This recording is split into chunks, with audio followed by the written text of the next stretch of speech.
Good morning everyone, and welcome to Storytime with Teacher Sam. Today we're going to be reading a beautiful story that I absolutely love. It is called The Oak Inside the Acorn. When you look at the picture, what do you see? You see a mighty, mighty oak. But do you know that that very mighty oak started off as a tiny, teeny acorn? So what that means is that sometimes something amazingly big can grow from something really, really small. So it means that sometimes your effort that you put into something doesn't seem like it's going anywhere. But then over time, the more you persist with it and the more you develop your skills, the better and stronger you get. But it also means that God has put something very big in you, your own purpose, that is unique to you. And so you might be a little acorn now and you feel like that you're young and you're small and you're not going to accomplish much or that there's nothing special about you, but you have to know that there's something very special about you and that you are capable of amazing, amazing things. So we're going to read this little story together.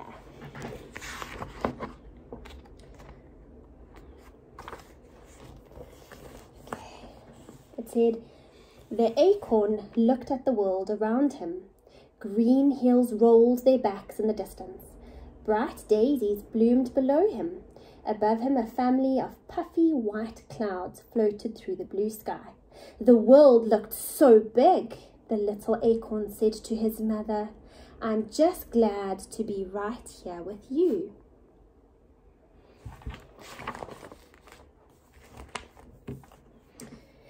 His mother was a tall, beautiful oak tree. "I'm glad too, my little acorn. It's good for you to be here with me now, but when your time comes to go into the world, you'll be fine." "I'll be afraid." Mother Oak hugged little acorn in her strong branches. "Within you is a great oak, little acorn. Just be the tree that God made you to be." The thought of letting go and leaving the safety of his mother's branches was scary to little acorn, so he tried not to think about it. But deep down inside, he knew the time was coming. One by one, his brothers and sisters had been letting go and saying goodbye. They had been afraid too, but their mother had assured them with the same words, "Within you is a great oak. Just be the tree God made you to be." Each time he heard this, little acorn would look at himself and say, "An oak? In me?" He was so small, it was hard for him to believe he could ever be a tree. The time had come sooner than little acorn wanted.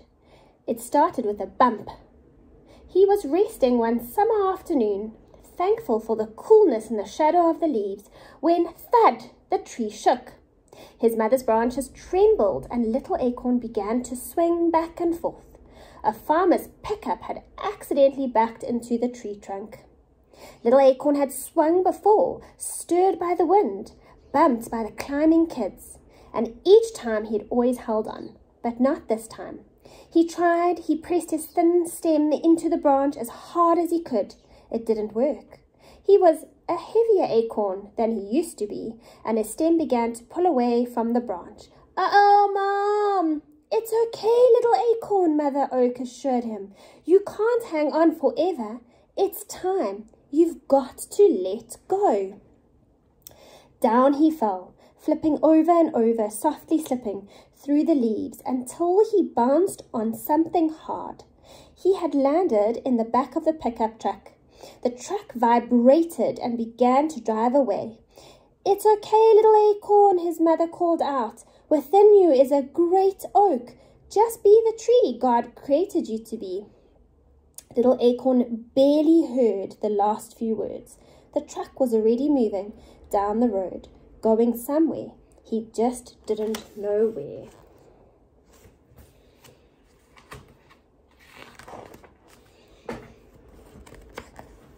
As the truck bounced, so did the acorn. "Ouch," he said. "This is rough." "It gets better," he heard a voice saying. Rolling over, little acorn looked up at a young tree. "Who are you?" he asked. "I'm a new little orange tree on my way to be planted." "What do orange trees do?" asked the acorn. By now the road and the ride were smoother. "We grow oranges." Oh, answered the acorn. He didn't know what an orange was, and was just about to ask when the truck slowed to a stop.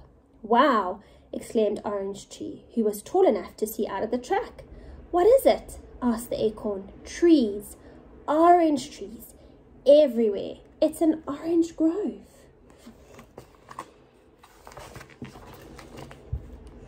Okay, little orange tree, it's time for you to be planted, the farmer said, as he lowered the truck tailgate and climbed into the back of the truck.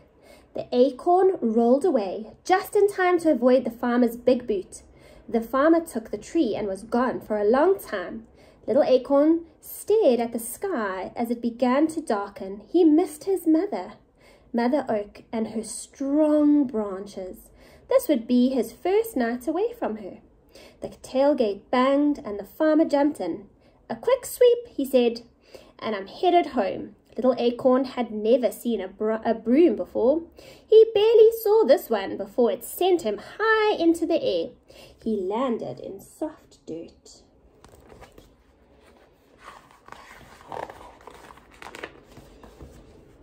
I wondered what happened to you. It was Orange Tree.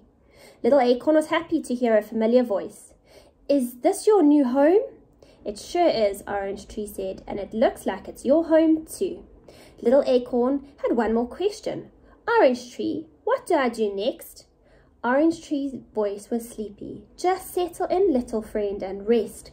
God will make you grow.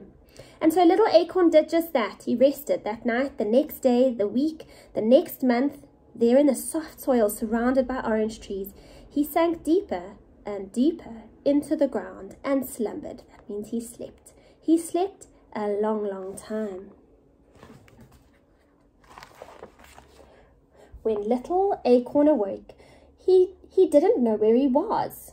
He stretched upwards, and when he did, he kept stretching higher and higher until he popped out of the dark dirt into the sunlight. Well, look who's awake, announced Orange Tree. Little Acorn looked around and then up. Hello, Orange Tree. Have I been sleeping long? Long enough to become a small tree. Little Acorn looked down to himself and said, I've changed. His round shell was now a slender trunk. You are growing up, Orange Tree said. Now you are a little oak. Little Oak straightened himself and remembered his mother's words. Within you is a great oak. Maybe she was right, he thought, and he stood a bit taller.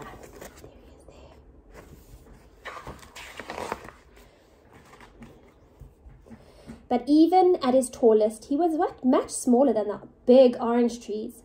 Their bushy branches grew greener and greener. Then one day, Orange Tree called out to his friend, Little Oak, look, my first orange. The big orange tree spoke up. He'll have many more, they said. So will I, announced Little Oak. The trees in the grove laughed. They didn't mean to hurt Little Oak's feelings, but they did. You'll never have oranges, they said, chuckling. Little Oak straightened his branches and pushed as hard as he could, but no oranges popped out. Not that day, not the next, nor the next.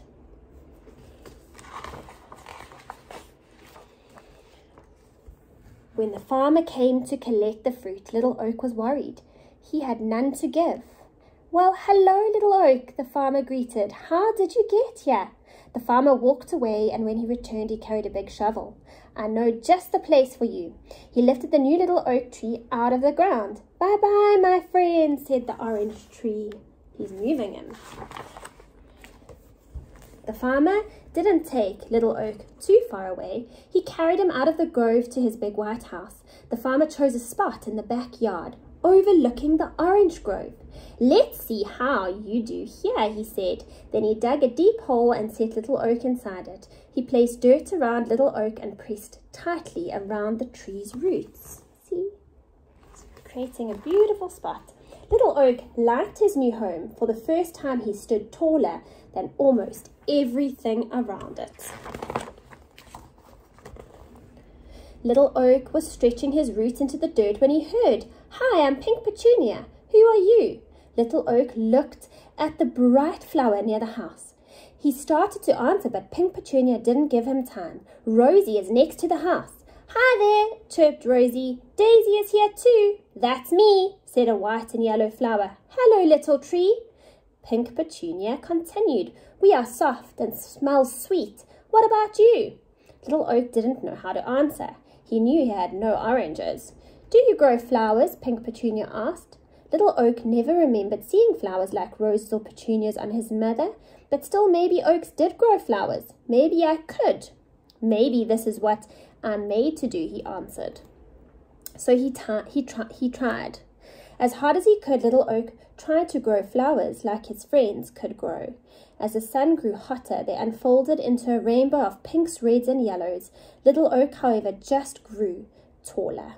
As the days grew longer, his roots grew deeper. Every day he tried to grow colorful flowers, but he never could. Pink Petunia, so could Rosie, so could Daisy, but not Little Oak. Finally, Little Oak decided to rest. His branches were tired and drooping. His leaves were drooping. Even the flowers were sleepy. "We're going to rest now, Little Oak," the flowers told him. And they did. The sky grayed and the day shortened and the whole garden slept. While Little Oak slept, he dreamed.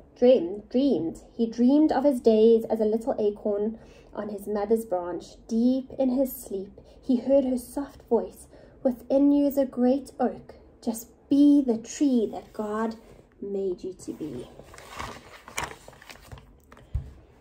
When the sun warmed its branches, Little Oak awoke. Remember, it's now changing seasons.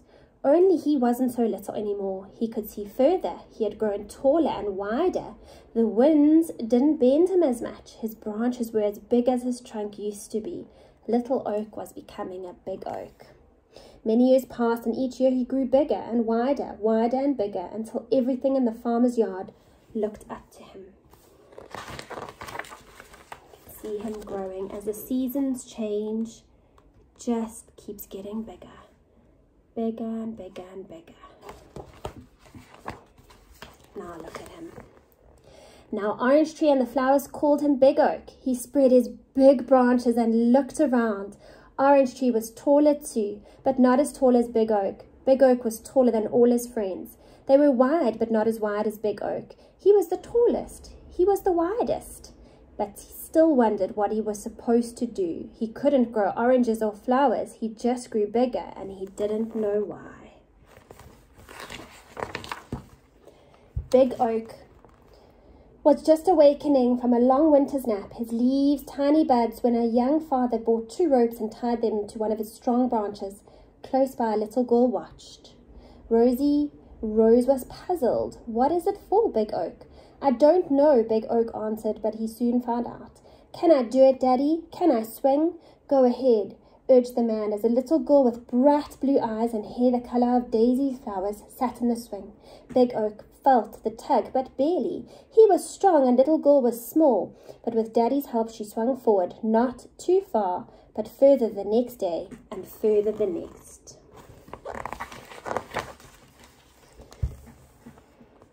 By the time the sun was hot and the flowers were plenty, she could swing alone, kicking her feet higher and higher until she could see the roof of her house. Then back she would swing, back until she seemed to look straight at the ground. Big Oak loved the sound of Little Girl's laughter, her footsteps running around or towards him, her squeals of delight as she swung higher and higher into the sky. Yes, Big Oak loved Little Girl. When she swung, he stood strong. When her daddy built her a treehouse in Big Oak's branches, Big Oak gladly held it. When Little Girl stretched out the grass to watch the clouds float, Big Oak shaded her. She played in his branches, climbed his trunk, rested in his shadow, and together they grew. Each year both taller, each year both stronger. When grey skies brought cold days, Big Oak slept, and the swing hung silent, and the playhouse stayed empty. When blue skies brought warm days, they laughed and played. Little Girl talked, and he listened, and at the last Big Oak knew he had become the tree God made him to be. He was big and strong. He might not be able to grow flowers, but he had something bigger and better to offer, because he wasn't an orange tree or a flower. One day Little Girl came to Big Oak with a little boy, though neither was too little. They sat on its branches and talked. Big Oak held them both, and when they carved their names on his trunk, he didn't mind. Little boy pushed the swing, Little Girl laughed, and Big Oak protected them from the sudden rain. In time, little girl didn't swing so much. When she climbed into the tree house, she sat more and played less. Little girl was becoming big girl. Big girl now stood as tall as Big Oak's lowest branch. One day Rosie Rose asked Big Oak, "She's growing up, Big Oak. Soon she'll leave." Big Oak didn't answer, but he understood. Big girl spent many blue sky days sitting on the ground, leaning back against Big Oak's trunk and watching the clouds drift by.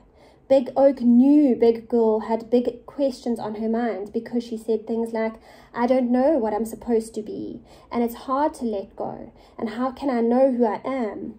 Big Oak wanted to talk to Big Girl. He knew just what to say. He would say, "Within you is a great girl. Just be the person God made you to be. Orange trees grow oranges," he would say. "Flowers grow flowers. And oaks grow tall enough for swings and strong enough for swinging and big enough to hold little girls until they become big girls." He wanted to, but he couldn't say the words. One day, Big Girl was so sad. The little girl who used to giggle in Big Oak's shade just sat, silent tears flowing down her cheeks. "It's hard to let go," she said. Big Oak was listening, and he had an idea. He looked down his branches at a little acorn. "I have a special job for you," Big Oak said. The next time the wind blew his branches, Big Oak let this branch shake more than the others. The little acorn popped loose and landed in Big Girl's lap. Big Girl picked it up and started to toss it away, but stopped. She had the little acorn in her hand and stared at it. She turned and looked up at Big Oak. "Were you ever this small?" Answering her own question, she continued, "Of course you were. You grew into a great oak from a little acorn. All you did was become what God made you to be." She looked again at the acorn, then back to the tree. Her eyes brightened. "Do you suppose that's what God wants me to do?" Big Oak wanted to shout, "Yes!" but he didn't have to. Big Girl stood and announced, "Of course he does. Now it's time for me to let go and become the person God made me to be." Big Girl smiled, placed the acorn in her pocket and began walking away. But after a few steps, she stopped and turned. She looked at the swing, the tree house. She looked at Big Oak. She walked over to him and placed a hand on his trunk. Without a word, she said goodbye. Without a word, Big Oak said the same. I really hope that you enjoyed this beautiful story and that you'll realize that you are amazing. You might be small, but you're going to grow into something mighty that is not the same as anybody else, and that's okay. Because if you are not an orange tree, you're not meant to grow oranges. And if you're an oak, you're meant to just be bigger and strong. And if you're a flower, you're meant to blossom in a specific way. But you will be exactly who God created you to be. So I hope you enjoyed the story and that you will remember it always. Okay, bye.